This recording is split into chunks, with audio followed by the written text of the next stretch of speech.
ఇప్పుడు మనం మరొక ఎపిసోడ్లోకి వస్తున్నాం. Idiomatic use of animal names. జంతువుల పేర్లను ఇడియోమాటిక్గా ఎలా ఉపయోగించాలి? Idiomatic use of animal names.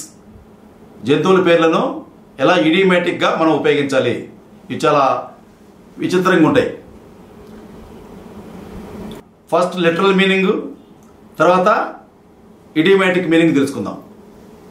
ఇప్పుడు ఏ బేర్ లిటరల్ మీనింగ్ ఏంటి? ఎలుగుబంటు. అదే ఇడియోమాటిక్ మీనింగ్ ఏ బేర్ అంటే సంస్కారం లేని వ్యక్తి. తర్వాత ఏ క్యాట్. ఏ క్యాట్ అంటే లిటరల్ మీనింగ్ పిల్లి. ఇడియోమాటిక్ మీనింగ్ మంచి నడవడిక లేని స్త్రీ. ఏ డ్రోన్ మగ తేనెటీగ లిటరల్ మీనింగ్. ఇడియోమాటిక్ మీనింగ్ అయితే సోమరిపోతు. ఎవరైనా పట్టుకుని డ్రోన్ అంటే వాడు సోమరిపోతు అని అర్థం. ఏ డాగ్ లిటరరీ మీనింగ్ కుక్క. ఇడియోమాటిక్ మీనింగ్ ద్వేషించదగిన వ్యక్తి. ఏ ఫాక్స్ లిటరరీ మీనింగ్ గుంట నక్క. ఇడియోమాటిక్ మీనింగ్ కపట బుద్ధి కలవాడు. ఏ గల్ లిటరరీ మీనింగ్ సముద్ర పక్షి.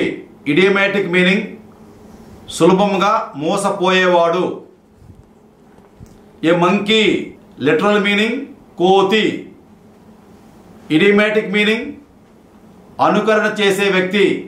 ఏ ప్యారెట్ లిటరల్ మీనింగ్ చిలుక.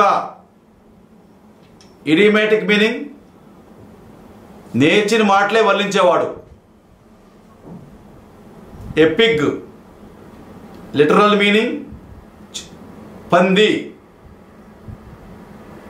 ఇడియోమాటిక్ మీనింగ్ బాణ పొట్ట కలవాడు. పెద్ద పొట్ట ఉంటే వాడిని ఈజ్ ఏ పిగ్ అని చెప్పంటాం. ఇడియోమాటిక్ మీనింగ్ అది. ఏ స్కార్పియన్ లిటరల్ మీనింగ్ తేలు. ఇడియోమాటిక్ మీనింగ్ విషపూరితమైన వ్యక్తి. చూసారా ఎంత గొప్పగా ఉన్నాయో. ఇంతకుముందు చెప్పాను, మళ్ళీ ఆ ఎపిసోడ్ని ఇక్కడ రిపీట్ చేయడం కానీ కొన్ని కలపడం కానీ జరిగింది. ఎందుకంటే ఇప్పుడు ఈజ్ ఏ పిగ్ అని చెప్పన్నామంటే ఇడియోమాటిక్ మీనింగ్ ఏంటి? పెద్ద పొట్ట ఉండోడు, బాణ పొట్ట ఉండోడిని పిగ్ అని చెప్పంటాం. లిటరల్ మీనింగ్ ఏంటి? పిగ్ అంటే పంది. అలా మారుతూ ఉంటాయి.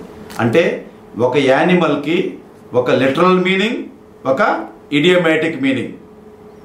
ఈ ఎపిసోడ్ ఇంతటితో అయిపోయింది. మరొక ఎపిసోడ్లో మళ్ళీ కలుద్దాం.